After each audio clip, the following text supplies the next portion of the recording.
मोदी जी आप क्या सोच रहे हैं বাঙালি জাতি ঐক্যবদ্ধ হ্যাঁ পাকিস্তান জিন্দাবাদ বাংলাদেশ জিন্দাবাদ আত্মনাদ চিৎকার নৃশংসতা আজকে 9 মাস পেরিয়েও এই জাতির কাছে একটা প্রশ্নবিদ্ধ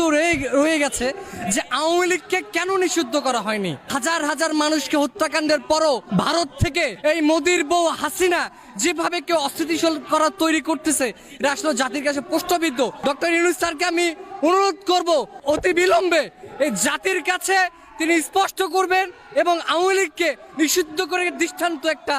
স্থাপন করবেন আমি আশাবাদী যারা এই ফ্যাসিবাদ আওয়ামী লীগকে পৃষ্ঠপোষকতা করছেন তাদের বিচারে বাংলার মাটি থেকে জনগণ করবে আমি আবার ইঙ্গিত করে বলছি স্পষ্ট বার্তা দিচ্ছি এই লাখো লাখো এই জনতা যদি আবার জেগে উঠে হাট ঘাট বিভিন্ন ধরনের বিভিন্ন সরকারি স্থাপনা বিভিন্ন ধরনের চাঁদাবাদী টেন্ডারবাজি শুরু করেছে যারা তাদের বিরুদ্ধে ছাত্র জনতা যদি খেপে যায় তাদের বিরুদ্ধে অ্যাকশন না হবে এবং আমি ডক্টর ইউনূস স্যারকে আমি অনুরোধ জানাবো এই ফ্যাসিবাদ আওয়ামী লীগকে অবিলম্বে তাদেরকে নিষিদ্ধ করে বাংলার মাটিতে আবার যদি ফ্যাসিবাদ তৈরি হয় ছাত্র জনতা যে কোনো মূল্যে রাজপথে নামার জন্য তৈরি আছে ব্যর্থতা যারা আওয়ামী লীগকে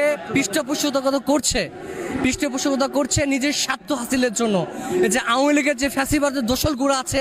তারা নিশ্চয়ই কোনোভাবে না কোনোভাবে তারা সুবিধাভোগী তারা সুবিধা পেয়েছে এবং নতুন যারা মনে করছে নতুন করে আবার কোনো ফ্যাসিবাদ তৈরি হবে এটা ছাত্র জনতা কোনোভাবে মেনে নেবে না তাদের বিরুদ্ধে অ্যাকশনে যাবে ইনশাআল্লাহ এখানে ছাত্র জনতার মাধ্যমেই কিন্তু হাসিন নজরুল স্যার তিনি বসেছেন তাদেরও কিছু গাফিলতি রয়েছে এবং তাদের উপরে কিছু পেশালাইট হচ্ছে আমি অনুরোধ করব যারা দায়িত্ব যদি না নিতে পারে অবিলম্বে তাদের পদত্যাগের মাধ্যমে